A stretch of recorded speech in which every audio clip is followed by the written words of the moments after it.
Well, guys, it sure beats the heck out of bringing it in with a wheelbarrow or any other way. That tractor is a lifesaver when it comes to doing stuff like this. This is our third high tunnel. It's a lot larger than the other ones. We have been using this one to stack the lumber in that Mr. Mickey was bringing for our barn, but now that we have the barn partially up, we can now stack all the lumber down there.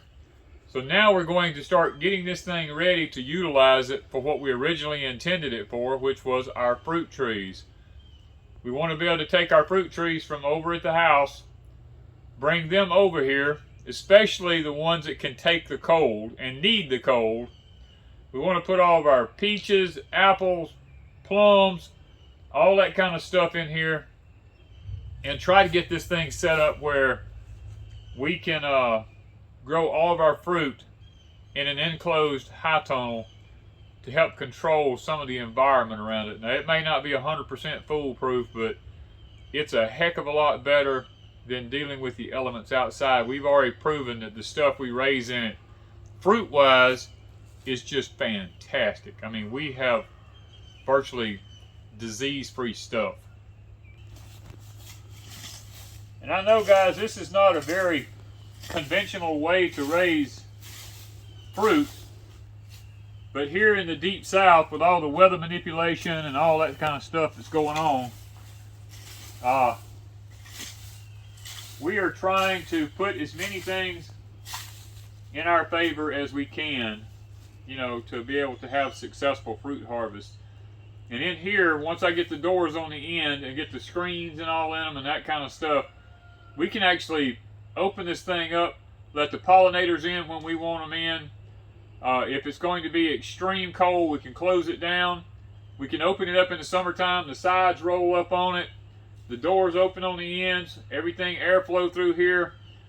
We've got a shade cloth to go over the top of it, 40%, if we need it. Right now, I'm not sure we're going to need it. It all depends on if science is right. This summer is going to be one of the most brutal summers we've had in years to come, and in the years past.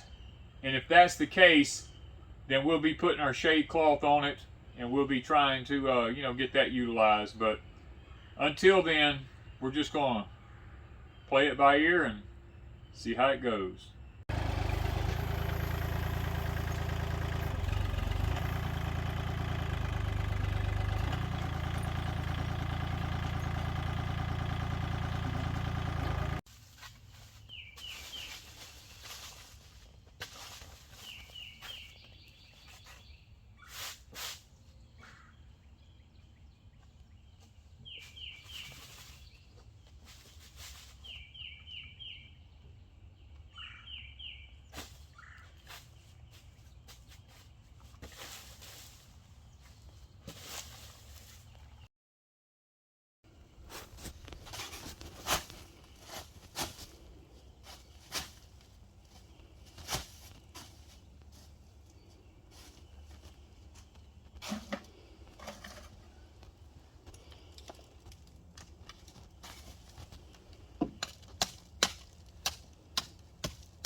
right there. That's what I want to do.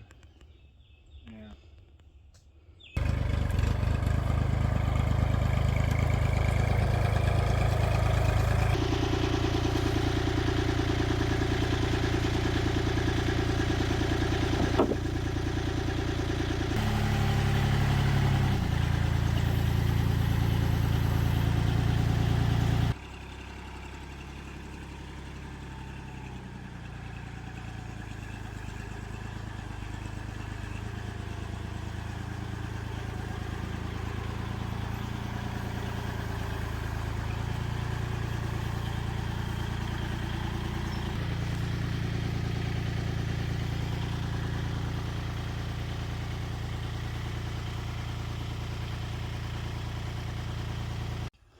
Well, guys, here we are back in the first high tunnel that we built. It has all the fruit trees in it.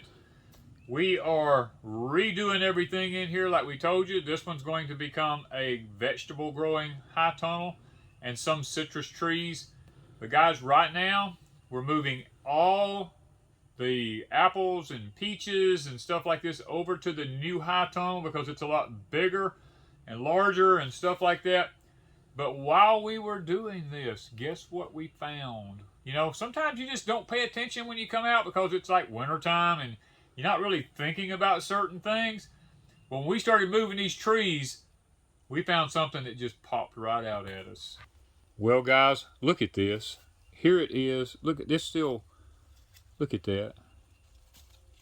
Big old blackberry up in here. And look up here. Hiding up under here. Look at that. Two. One for you, one for me. Yes, two big old beautiful. These are the Freedom blackberries. We had originally used this pot to have blackberries in once before. And we planted this kumquat tree in it. And it hadn't quite lost all of its leaves and ready to leaf out just yet. And the berries came back up in it and we didn't pay any attention to it because it's in one of the citrus pots here. We were just going to repot the blackberries this spring. Look at this. There is berries all in this thing. We got flowers here. We've got berries all back here. More berries over here. More of them in here. I mean, they're just everywhere. Well, guys, I'm fixing to take mine. I guess Miss Wanda will get hers. And we'll...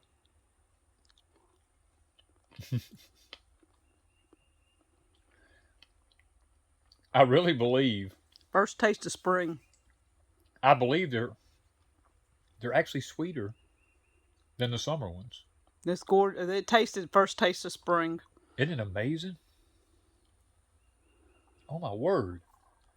Or either it's just been the simple fact it's been so long since I had a fresh one.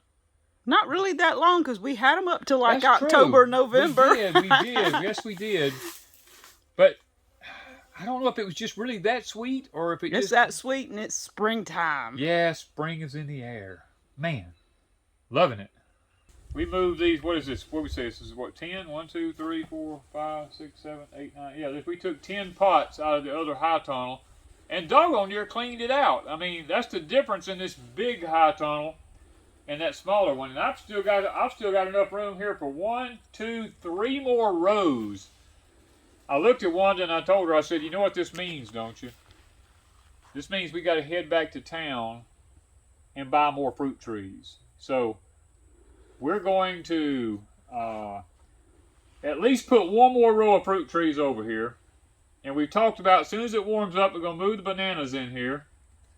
And then the rest of it's just going to be vegetable pots. And then that's going to open up the whole high tunnel over yonder to vegetables. Because what we're going to do is take the citruses outside for good pollination, for good sun and all that once we get past these cool spells. Because they're trying to bloom and put on some new fruit and stuff and we don't want to damage anything that's going on there. And we'll be able to have all of our vegetable production over there with the exception of just some pots in here. And be honest with you, the 2 rows of pots we put down the middle here is the same as what we've got over yonder in that high tunnel. So we'll actually be adding like a 3rd high tunnel of vegetables, plus we'll still have room for the fruit trees. So it's a win-win situation for us. Now we do still have some peppers over here from last year that's done come back out.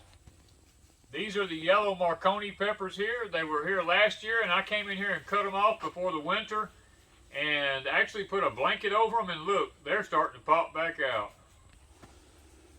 Okay, we've got a Red Haven peach here. It's not a dwarf, but if we keep it cut back, it should be fine in here. We've got a Fuji apple. We've got a plum here. This one here, I believe this was a European plum. Yeah, this was the European plum. Plus, it's got the Freedom blackberries. It's coming up in the pot. We had blackberries in this pot originally. Then we have a dwarf Empress Peach here. We've got our raspberry. This was a heritage breed. It's a raspberry. Then we have, this is something new we're trying here. I got to clip this off here, but this is called a Columnar Apple. Now this apple, we're going to try to grow this thing up. And when we get to them pipes, we're going to try to train it to go down these pipes because it is a columnar. It doesn't put a bunch of limbs on like these trees like this does. It makes a straight stem, and it puts apples on these little spurs right here that comes out on it. So this is something new for us. I actually topped it and made it fork so that I can have one to go one way and one to go the other way. And then this one here is another one of the Red Haven peaches we have here. Then we have another Fuji apple right here. Now I'm probably going to go ahead and top this one here so it won't get any taller. And another Fuji apple. And then I have another, this is an Empress Peach here. This is a dwarf peach. Now this Empress and the other Empress down there, last year and the year before, had peaches on them. And they were so amazing. I may even try to see if I can order some more Empress dwarf peaches and get them in here because these are so good and they're dwarfs. So we could keep them in the high tone and keep them kind of protected. So guys, this particular high tone here, as you can see, we've only got the row cover down, a ground cover down on one section right here. We got to finish putting it across here. I left it off because we were driving a tractor in out here. I didn't want to run the tractor over it. But we're going to go ahead and finish this thing out. This is a work in progress. Whether we'll get it all done this year or not, I don't know. But we're going to actively work at making this high tone another way to produce food for us here at Deep South Homestead. So once again, thank you guys for watching here at Deep South Homestead. And be sure to like it. Give us a thumbs up, guys. If you give us a thumbs up, it puts us into a different algorithm and more people get to be blessed by it. So we would appreciate that. Thank you from Deep South Homestead.